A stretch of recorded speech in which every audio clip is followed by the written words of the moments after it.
لفظ کل تو کسی کا آیا نہیں ہے. بہت سارے لوگ کل کے چکر کے اندر ابھی تک بھی پڑے ہوئے کہ کل آئے گا.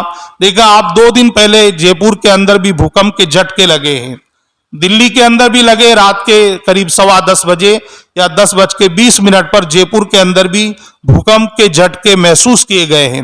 اور اس وقت لوگ اپنے اپنے مکانوں سے نیچے بھی آ گئے اور توبہ بھی کر رہے تھے, اللہ اکبر, کہ اگر ہو سکتا ہے بھوکمپ اگر تیز ہوتا, مکان گر جاتا, مر جاتے, بغیر توبہ کیے مر جاتے تو ہمارا کیا بنتا.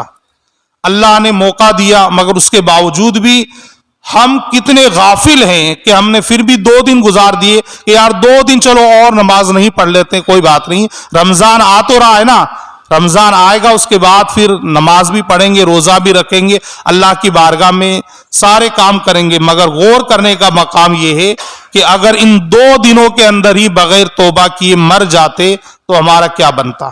بہت ساروں نے اس وقت جب میری ملاقات ہوئی خود تو کہا کہ اللہ اکبر, کتنا بڑا جھٹکا تھا, کیسا بھوکمپ تھا کہ مکان ہل رہا تھا, دیواریں ہل رہی تھی, اور اگر ذرا سا تیز ہوتا کیا ہوتا. امام صاحب صبح ہی سے نماز فجر پڑھنا ہے, مگر یقین مانیے جس بندے نے یہ کہا تھا وہ بندہ ہی نہیں آیا.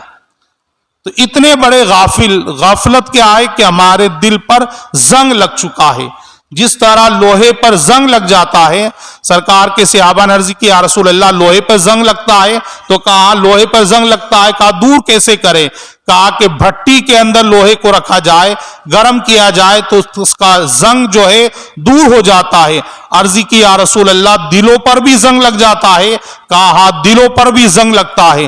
عرض کی یا رسول اللہ دور کیسے کریں, سرکار نے فرمایا کہ تم کثرت خدا کا ذکر کرو, اللہ کا ذکر کثرت کے ساتھ میں کرو تو تمہارے دل کا زنگ دور ہو جائے گا.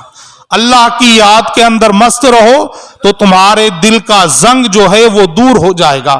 جب بندہ خدا ایسا عمل کرتا ہے تو یقین مانیے اللہ تبارک و تعالی اس بندے کو اپنے نیک بندوں کے اندر شامل فرما لیتا ہے, یعنی اپنے صالحین بندوں کے اندر, جن بندوں سے اللہ محبت فرماتا ہے ان بندوں کے اندر اس کا شمار فرما دیتا ہے.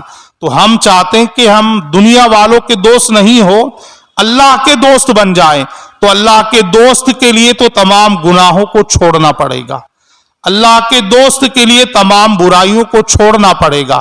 اللہ کا دوست بننے کے لیے اللہ کی حلال کردہ چیزیں جو ہیں ان کا استعمال کرنا ہوگا اور حرام چیزوں سے بچنا ہوگا, تب جا کر ہم اللہ کے دوست بن پائیں گے. اور اگر ہم یہ چاہیں کہ نماز بھی پڑھتے رہیں, جھوٹ بھی بولتے رہیں, تو اللہ کے دوست نہیں بن سکتے. نماز بھی پڑھتے رہیں, غیبت بھی کرتے رہیں, اللہ کے دوست نہیں بن سکتے ہیں. نماز بھی پڑھتے رہیں, لوگوں کو دھوکہ بھی دیتے رہیں, اللہ کے دوست نہیں بن سکتے ہیں.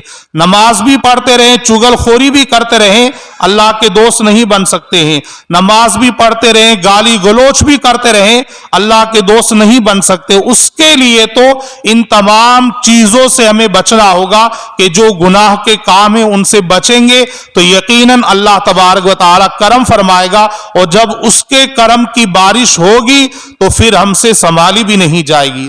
تو ہمیں چاہیے کہ اس مقدس مہینے کا ادب اور احترام کرے.